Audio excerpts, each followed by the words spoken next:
Bonjour. Aujourd'hui, si tu n'aimes pas ce qui dérange, tu risques de détester cette vidéo.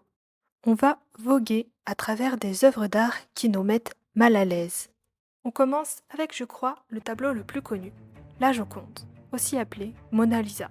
Elle est peinte par Léonard de Vinci au début du XVIe siècle. Osez me dire que son regard et son sourire ne vous mettent pas en situation d'inconfort ? Un peu quand même. Beaucoup de personnes ont l'impression que son regard ne fait que les suivre. En réalité, c'est une illusion d'optique créée par Léonard de Vinci. Un peu comme ça, mais dans un autre genre. Dans le même style, nous avons le tableau La jeune femme du peintre Raphaël, réalisé vers 1520. Il y a, de ce que j'ai pu découvrir, pas mal de ses œuvres qui dérangent, notamment la Fornarina. Mais on va rester soft. Je t'invite cependant à y jeter un œil. Reprenons. Le tableau La jeune femme dérange pour deux raisons. La première, c'est sa présence étrange. Un peu comme pour la Joconde, on ne sait pas ce qu'elle pense, son expression est neutre. Et puis, la deuxième chose, tu l'as, non ? Eh oui, pourquoi se touche-t-elle le sein ? Est-ce qu'elle a mal ? Est-ce que c'est une posture prise sur le fait, un peu comme une photographie, bien que cela n'existait pas encore à l'époque ? Ou alors un geste un peu plus intime, voire même une revendication. En tout cas, l'œuvre fait parler, surtout pour l'époque où le corps de la femme doit rester secret. En tout cas, si c'est une dénonciation, je trouve ça très subtil.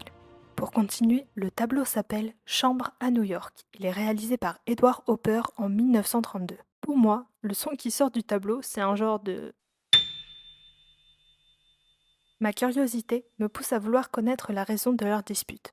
Parce que pour moi, ils se sont disputés. Est-ce que le mari a été liké des nanas sur Insta ? Non, je pense pas. Plus sérieusement, le fond jaune est oppressant. Le style, on voit à travers la fenêtre, me gêne, et le fait que la femme soit de 3/4 nous pousse à croire qu'elle attend quelque chose de la part du monsieur. En tout cas, ce qui est gênant dans ce tableau, c'est l'intimité observée. Ce côté où malgré nous, on est voyeur d'une scène de ménage silencieuse et pesante.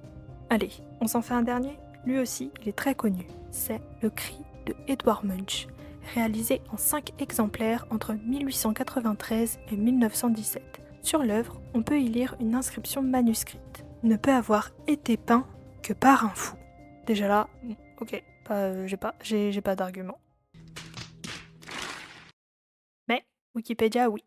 Il est écrit sur le site que le tableau symbolise l'homme moderne emporté par une crise d'angoisse existentielle. Et c'est ça qui nous met mal à l'aise.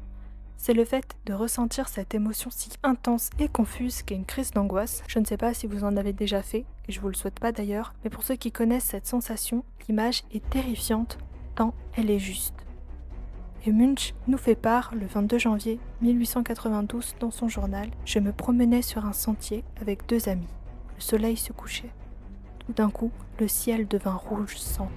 Je m'arrêtai, fatigué, et m'appuyai sur une clôture.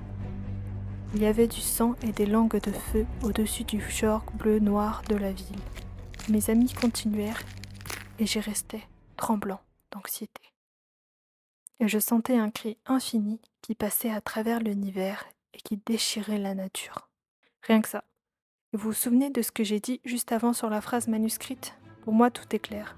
On comprend mieux pourquoi il a écrit ça. Parce que encore aujourd'hui, les crises d'angoisse ou crises existentielles sont souvent synonymes de folie et restent un sujet assez tabou. Bon, mes petits cocos, je vais vous laisser avec un petit bonus. Cette fois, c'est une musique. 4 minutes 33, composée par John Cage. Oui, c'est le titre. C'est une partition pour piano en principe. Mais en fait, il ne joue pas. Et non, le son ne vient pas de l'instrument, mais des spectateurs et de l'environnement. Le malaise vient du silence et du public lui-même, parce que 4 minutes 33 c'est vachement long quand même. Et dire que certains humoristes ont peur de faire un bide, franchement là, chapeau. Pour conclure, ce qui nous dérange, c'est quand l'art nous enlève notre place confortable de spectateur. Sur ce, n'hésite pas à t'abonner et à mettre un like si la vidéo t'a plu. Kenavo!